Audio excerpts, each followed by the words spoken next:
Welcome, ladies and gentlemen, to section 10.1 square root functions. We're going to get things started right away with some vocab words.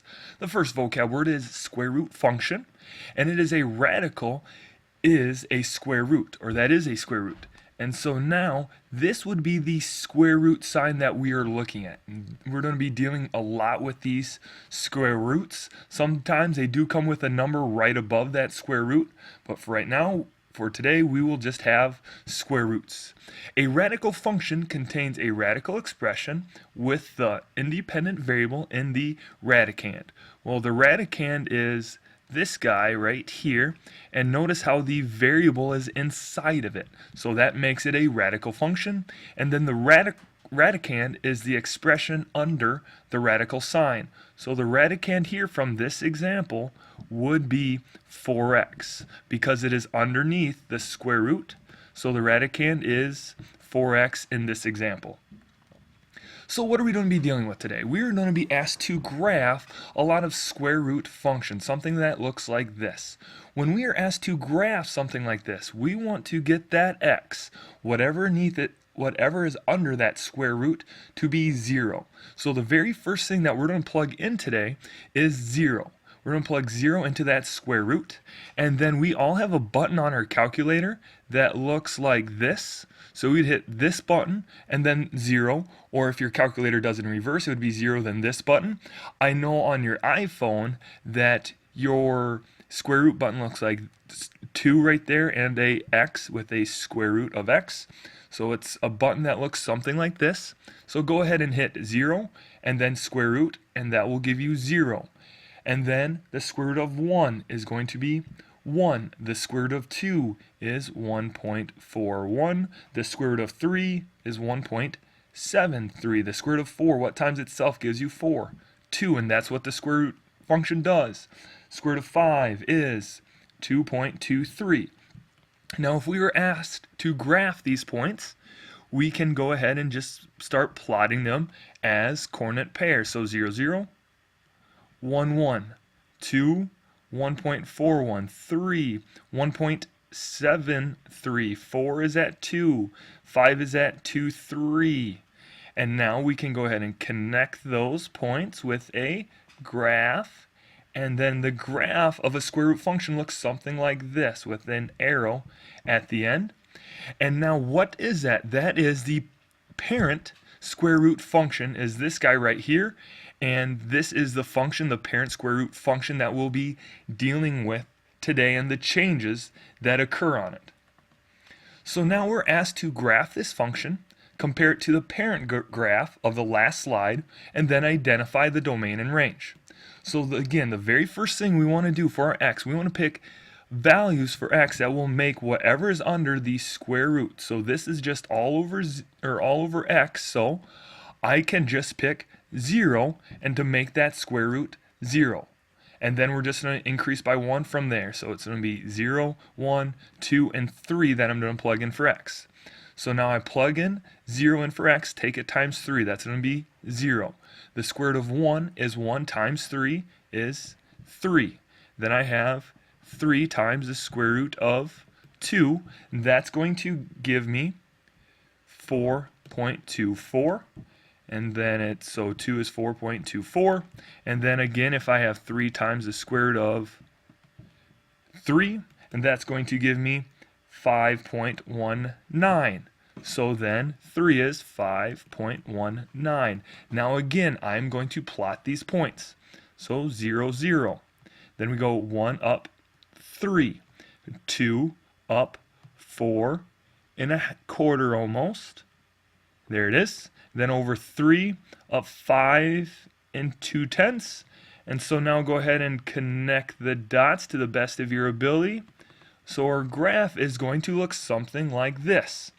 So now if we're asked to compare it to the parent function, what happened? We stretched, and how did we stretch it? We stretched vertically. So we stretched vertically. Our domain, well, remember our domain is our x values. Did we have any x values less than 0? No, we did not. So our domain is x is greater than or equal to 0, because our x's will go on and on forever. Our y's are going to be what? Do we have any negative y's? No, we don't. And so our y's are going to be greater than or equal to 0 as well. Trying another one. Now we have a negative 0.5. Well, we want to start with an x value that is 0. And what will make this 0? Well, that's just going to be 0. So again, we're going to increase by 1. 0, 1, 2, and 3. We plug it in. 0 times, or the square root of 0 is 0 times negative 1.5 is just 0. Square root of 1 is just 1. It's going to be negative 0.5. Then we have negative a half times the square root of 2. That gives me a negative 0.71. And then same thing with the 3. It's going to give me a negative 0.86. So let's go ahead and graph these. 0, 0. Then we have 0, negative a half. Remember, we flip it over the x-axis. 2, negative 7.1, and 3, negative 8.6. So if we ask to connect the dots, now my graph is going to look something like that. What happened? I'm comparing this to the parent graph now. What did this negative do to the graph? Well, the negative did what? Reflected the graph over the x-axis. And then the 0.5, what? It vertically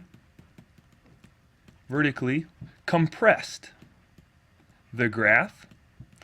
Notice a lot of these deal with the same sort of transformations that quadratic functions do, with the negative reflecting it over the x, the 0.5 vertically compressing it. Then our domain, our x values, our x values are going to be, again, greater than or equal to 0 because it keeps going on and on forever. And then our range is going to be y is what? What happens to our y? Will our y ever be positive? No, it's just going on and on forever into the negative. So y now is going to be less than or equal to 0. A couple more. Notice here that it is only the x that is inside the square root function. So if we were asked to write our table, what x would we start with? We would start with 0 because we want to make that square root 0. And then we can continue from there, 1, 2, and 3. When we plug it in, make sure you go square root of 0 into your calculator. Then you hit enter, and then plus 2. So then our y will be 2. Same thing here with the square root of 1 plus 2. It's very important how you punch that into your calculator. And then it's going to be 3. The square root of 2 plus 2 is 3.41. The square root of 3 plus 2 is 3.7.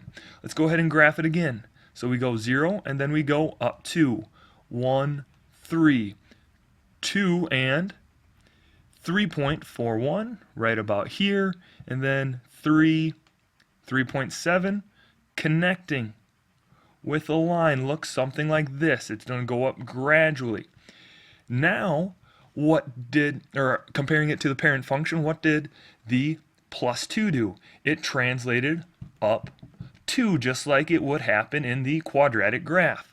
Our domain, x, is greater than or equal to what now? Well, we still have all our x's from 0, so x has to be greater than or equal to 0. And our range is y is greater than or equal to, right, because we're on the positive side. But where did we start at? We started at 2. So our range is y is greater than or equal to 2. Now, finally, our last function. Please notice the change here because this x plus 2 is all inside the square root. This plus 2 is now inside. Look at your last slide. That was outside. This is inside. So how can I make this whole thing be 0? What can I pick for my x? Well, I want that to be 0, right? So my x value is going to be negative 2 because this whole thing has to be 0. And then I'm going to increase by 1s and fill out my table. And now when you plug that in, it's going to be negative 2 plus 2, which gives us the square root of 0. The square root of 0 is 0. Same thing with a negative 1. Negative 1 plus 2 is the square root of 1. The square root of 1 is 1. And then keep going. The square root of 0 plus 2 equals the square root of 2. The square root of 2 is going to be 1.41, and then plugging 1 in, it's 1.7. Now, if you don't want to do it this way and just go ahead and go negative 2 plus 2, in your head you get 0 and then go square root of 0 into your calculator, perfectly fine. Just note that we had to start with negative 2 because we wanted what's inside the square root to be 0. Let's go ahead and graph this. Now it's negative 2 at 0. Then it's negative 1 at 1. 0 is at 1.41, and 1 is at 1.7. Connecting the dots with a graph. Looks something like that. Domain. X values are going to be greater than or equal to what now? Notice what happened to my graph. I started at negative 2, so our domain is x is going to be greater than or equal to negative 2. Little hint with your domain. It's going to be the same number. The domain is going to be either bigger than or smaller than the same number that you start with inside the square root. And then your range, x is greater than or equal to, what was your first value of your y? 0. And so it's going to be 0. And not to forget about comparing it to the parent graph, what did the plus 2 inside the square root do? It moved it to the left 2. And then our final slides with dealing with some transformations. We have a vertical stretch when the number in front of the square root is bigger than 1. This 3 is in front of the square root of x, and it's also bigger than 1, so therefore this 3 would make a vertical stretch. We have a vertical shrink when what? Same thing that it was with the quadratic functions, where it's between 0 and 1. 0.5 is between 0 and 1, so it would be a vertical shrink or a vertical compression. Then we have a reflection when the number in front of the square root is negative. Notice how we have a negative number here, so it would be a reflection. This 1/2 would also do what to the graph? It would shrink it, would vertically compress it. And that does it for our transformations, and that does it for section 10.1, square root functions. Good day.